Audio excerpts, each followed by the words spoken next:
अस्सलामुअलैकुम। तो भाई आज शेयर करूँगा उर्दू की बुक का पीडीएफ। देखो भाई, बहुत मेहनत के बाद ये पीडीएफ बनाया है और बहुत ऑर्गेनाइज, बहुत अच्छी तरीके से पीडीएफ बनाया, तो कोई पढ़ने में मुश्किल नहीं होगी। उर्दू की बुक का पीडीएफ आपको नहीं मिल पा रहा था तो ग्रुप के बच्चे मुझे कह रहे थे कि सर उर्दू की बुक का पीडीएफ ज़रूर दें, क्योंकि बुक जो है वो हमारी 280 रुपये की है या 290 रुपये की है। तो सर बहुत महंगी बुक है, अगर पीडीएफ दे देंगे तो पढ़ने में कुछ आसानी हो जाएगी, क्योंकि नोट्स भी ख़रीदें और फिर बुक भी ख़रीदें तो एक सब्जेक्ट जो है वो हमें कम से कम 1000 रुपये या 500-700 रुपये का पड़ेगा। तो आप बुक ये इसका पीडीएफ दें। तो देखो भाई, अगर ग्रुप में ऐड नहीं हो, आप ग्रुप में ऐड हो जाओ। इंशाल्लाह ग्रुप में तमाम मटेरियल मिलेगा, बुक्स मिलेंगी, notes, guess paper, model paper, live session, recorded session, test session, सब ऐसे लेटर, सब का पीडीएफ आपको मिलेगा और इंशाल्लाह पेपरों की बहुत अच्छी तैयारी हो जाएगी। तो आज इसका पीडीएफ शेयर करना है। कुछ चीज़ें मैंने आपके लिए लिख के रखी हैं ताकि वो मैं आपको बता सकूं।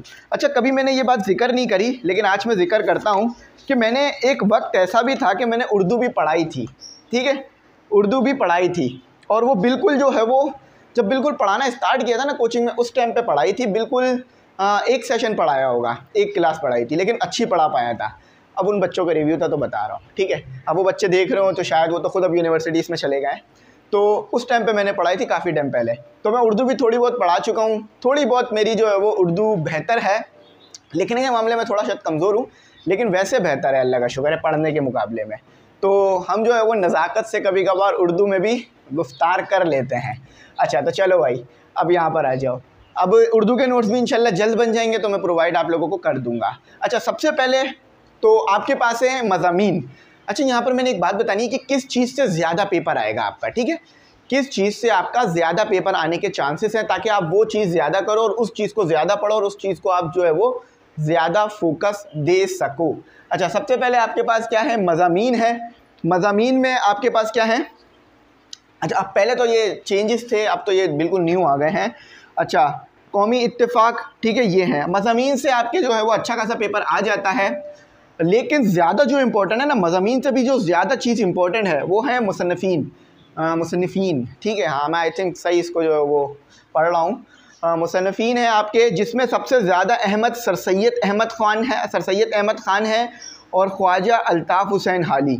अगर इन दो को कर लोगे ना तो पेपर में इनके लगने के बहुत ज़्यादा चांसेस आपके रहते हैं, ठीक है, इनके काम के बारे में। अच्छा, अब आ जाते हैं अफ़सानों पे आ जाते हैं या अफ़साने पे आ जाते हैं। तो अफ़साने में आपके पास जो सबसे ज़्यादा इम्पॉर्टेंट है, अच्छा मैंने मज़ामीन में नहीं बताया, तो मज़ामीन में जो है फ़ाक़े में रोज़ा, ठीक है, पेट्रोलियम की कहानी और सिंधी शायरी की तराजुम, ये ज़्यादा इम्पॉर्टेंट है, तो इसको ज़रूर करना। अच्छा, उसके बाद आ जाओ अफ़साने, मतलब ये वो चीज़ें मैं बता रहा हूँ जिसको आपने ज़रूर पढ़ना है, छोड़ना नहीं है बिल्कुल भी, ठीक है, और उसके अलावा भी पूरा कोर्स कंप्लीट करिएगा। अच्छा, अफ़साने में जो है वो मुंशी प्रेमचंद, इनका कोई सानी नहीं, बड़े ज़बरदस्त हैं ये, इसमें हमारे टाइम पे भी हुआ करते थे। अच्छा, ग़ुलाम रब्बानी आगरो, ये दो जो है ना, ये बड़े जो हैं वो इम्पॉर्टेंट हैं आपके लिए अफ़सानों में, इनके जो अफ़साने हैं वो ज़रूर पढ़ना। अच्छा, ड्रामे तो आप लोग टीवी पे देख लेते होंगे, लेकिन ये उस टाइप के ड्रामे नहीं है। ये ड्रामे मतलब इसकी किस्तें नहीं होती हैं, एक ही छोटा सा ड्रामा आपके लिए पेश कर दिया जाता है। अफ़सानों का ये कहा जाता है कि वो चीज़ें जो चाय की चुस्की के साथ ख़त्म की जा सकें पढ़कर। अच्छा, उसके बाद जो है वो आपका आ जाते हैं, हम अपना सफ़रनामे पे आ जाते हैं। तो सफ़रनामे आपके पास जो है वो मलका बिल्कीस का महल, ये और कमर अली अब्बासी, ये दो बहुत ज़्यादा इम्पोर्टेंट है सफ़रनामे। अब आ जाओ नस्र व मज़ाह, ठीक है। एक अनार व सद बीमार, ये कहावत भी है उर्दू की, बगैर मतलब बड़ी ज़बरदस्त कहावत है। कहते हैं ना, वो हम लोग ऐसे बोलते हैं एक अनार 100 बीमार, लेकिन वो ऐसा नहीं है, एक अनार व सद बीमार, ठीक है। यानी बहुत एक चीज़ है और सबको ही वो चाहिए। फॉर एग्जांपल मैं बोलूँ ये बुक कौन कौन लेगा, तो कमेंट सेक्शन में मैसेज करो।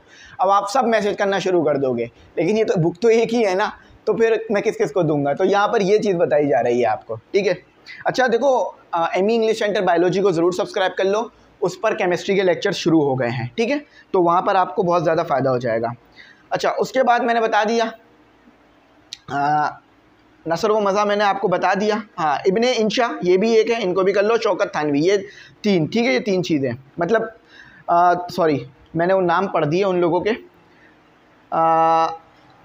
खवा, ठीक है, खवा की लड़की, अच्छा ये तो ये कर लीजिएगा, ठीक है। अच्छा अब आ गए आपके पास मकतूबात आ गई हैं आपके पास, ठीक है। और आपने करना है इसमें मिर्ज़ा असदुल्ला ख़ान गालिब को और सर सैयद अहमद सर अल्लामा इकबाल को, डॉक्टर सर अल्लामा इकबाल को। और उसके बाद आपने करना है, हाँ बस ये 2 बहुत इंपॉर्टेंट है, बाकी भी इंपॉर्टेंट है लेकिन ये मोस्ट इंपॉर्टेंट है। अच्छा हम्द व नात ये आप सभी कर लीजिएगा, ठीक है। हम्द भी कर लीजिएगा, नात भी कर लीजिएगा, ठीक है, ताकि आप लोगों के लिए अच्छा हो जाए। अच्छा उसके बाद आ गई है पाबंद नज़में। अच्छा मकतूबात हो गई, हम्द व नात हो गई, अब आ गई पाबंद नज़में। तो पाबंद नज़मों में आपके पास है दास्तान तैयारी में बाग की, इसका मैं इंशाल्लाह गेस्ट पेपर भी बनाऊंगा इंशाल्लाह, इस बार प्रॉपर बनेगा इंशाल्लाह। चुप की दात, ठीक है, मर्द मुसलमा, ये आप ज़रूर करिएगा इसमें। अब आ गई आपकी रुबायात, ठीक है, मीर अनीस कर लीजिएगा और सादिक दहलवी, ये बहुत इंपॉर्टेंट है। अच्छा उसके बाद आपके आ गए हैं कताआत, ठीक है, तो इसमें 2 ही हैं, दोनों ही कर लीजिएगा, दोनों को पढ़िएगा। अच्छा देखिए याद नहीं कीजिएगा, पढ़िएगा, क्योंकि अक्सर मैंने देखा बच्चे याद करते हैं। शेरी मिज़ा, अब ये बाकी तो सारे 2-2 3-3 ही हैं, तो इसको तो आप पूरा कर लीजिएगा, ठीक है। अच्छा उसके बाद आ गई गज़लियात। अब गज़लियात जो है ना ये बहुत ही इंपॉर्टेंट टॉपिक होता है और बहुत ही इसमें ज़्यादा मटेरियल रहता है, तो इसके बारे में इंशाल्लाह मैं गेस्ट पेपर में ज़रूर डिटेल में बताऊंगा, क्योंकि ये काफ़ी इंपॉर्टेंट है। लेकिन अगर मीर तकी मीर, मिर्ज़ा असदुल्ला खान गालिब और आफाक सिद्दीकी और इनके साथ जो है वो ख्वाजा मीर दर्द, अगर इनको आपने नहीं किया तो समझ लो गज़ल आपने बिल्कुल भी नहीं की, गज़ल को आपने टच भी नहीं किया, गज़ल को आपने पढ़ा भी नहीं। तो इनके बगैर गज़ल का पोर्शन अधूरा है, ये गज़ल की जान है ये लोग, ठीक है। एक जिस्म होता है ना, उसका होता है दिल, ठीक है, यहाँ पर लेकिन दिल ज़्यादा है।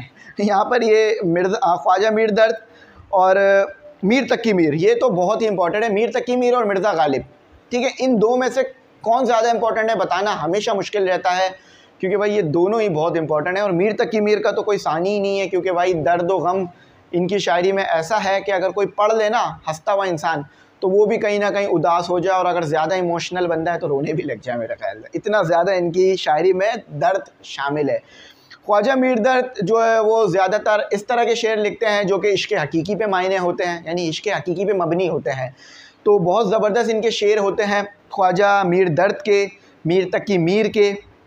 और मिर्ज़ा असदुल्ला ख़ान गालिब आपको पता है दोनों तरफ रहते हैं, मतलब इश्क़ हकीकी भी और इश्क़ मिजाजी की तरफ भी, ठीक है, लेकिन इश्क़ मिजाजी की तरफ ये ज़्यादा होते हैं मिर्ज़ा असदुल्ला ख़ान गालिब। बाकी हसरत मोहानी ये भी बहुत इंपॉर्टेंट है, मैं पहले इसी इलाके में रहा करता था, इनके नाम पे ही हमारा इलाका था। आई थिंक बाल मेरे थोड़े ख़राब हो रहे हैं, चलो हम करते हैं कॉम्प्रोमाइज़। अच्छा अहमद फराज, और बाकी भी इंपॉर्टेंट है, आफाक सिद्दीकी। अच्छा फैज़ नहीं है इसके अंदर, आई थिंक फैज़ आपके सामने ही खड़े हैं तो इसलिए नहीं है। अच्छा फैज़ से मुराद मेरी है फैज़ अहमद फैज़, ठीक है। फैज़ अहमद फैज़ की शायरी भी बहुत ही ज़बरदस्त होती है, इश्क़ मिजाजी यानी महबूब के बारे में लिखने में उनका भी भाई कोई सानी नहीं है, बहुत ज़बरदस्त उन्होंने एक शेर लिख रखे हैं, जिसमें से मुझे ज़्यादा तो उनके भी शेर याद नहीं है, पहले जब थे इनके शेर तो हम लोग याद करते थे, तो कुछ कुछ हल्के हल्के याद हैं, लेकिन मैं अभी बोलूँगा नहीं, पता चला गलत बोल दिए तो फिर ये होगा कि आप लोग हंसोगे, तो इसलिए मैं अभी बोलूँगा नहीं। लेकिन थोड़ा सा खुलासा बता देता हूँ कि इस तरह का शेर था कि दिल ना उम्मीद नहीं नाकाम ही तो है, लंबी है गम की शाम पर शाम ही तो है। तो इंशाल्लाह अगर कभी मौका मिला तो इनके शेर्स को जो है वो ज़रूर, मतलब इनके जो अशार हैं, शेर्स नहीं होते इसमें, ठीक है, ऐसा नहीं लगता, तो इनके जो अशार जो हैं उनको ज़रूर जो है डिस्कस करेंगे इंशाल्लाह। तो मैं उम्मीद करता हूँ बुक का PDF आप डाउनलोड कर लोगे, मेरी बात आपको अच्छी लगी होगी। देखो भाई मैं एक बात बताऊँ, रटो नहीं चीज़ों को ना, रटो बिल्कुल नहीं, कहीं ऐसा नहीं लिखा कि रट के लिखें, या कहीं भी पेपर में ऐसा नहीं लिखा होता कि रट कर आएँ, या अगर याद होगा तो ही नंबर मिलेंगे, एक्यूरेट लिखेंगे तो ही नंबर मिलेंगे, नहीं, आपने पढ़ना है अच्छी तरह से, एक एक वर्ड जो आ रहा है हार्ड उसके अंदर उसके मायने देखने हैं। जैसे यहाँ पर वर्ड लिखा हुआ है कहाँ गया, हाँ कौमी नगमे तो गज़लियात। अब गज़लियात का क्या मतलब होता है आपको पता होना चाहिए, रटने की ज़रूरत नहीं है कि गज़लियात गज़लियात गज़लियात 10 बार रटेंगे तो शायद याद ज़रूर हो जाए, लेकिन मायने कभी पता नहीं चल पाएंगे उसके। तो हर मायने देखें, Urdu dictionary, Urdu dictionary download कर लें, उससे आप उसके ईजी मायने देखें, बहुत आसानी से हो जाता है। तो इसको अच्छा पढ़ें, उर्दू जो है वो आपकी कौमी ज़बान है, तो इस पर ज़्यादा टाइम दें, थोड़ा मतलब थोड़ा से मुराद ये है कि आप इसको अच्छी तरह पढ़ें, जितना कर रहे हैं अच्छा कवर करें। मैं उम्मीद करता हूँ मेरी बात अच्छी लगी होगी, डाउनलोड करिएगा, ग्रुप वगैरह में ऐड होइएगा ताकि वहाँ भी आपको मटेरियल मिले। थैंक्स फॉर वॉचिंग, अल्लाह हाफिज़, अपनी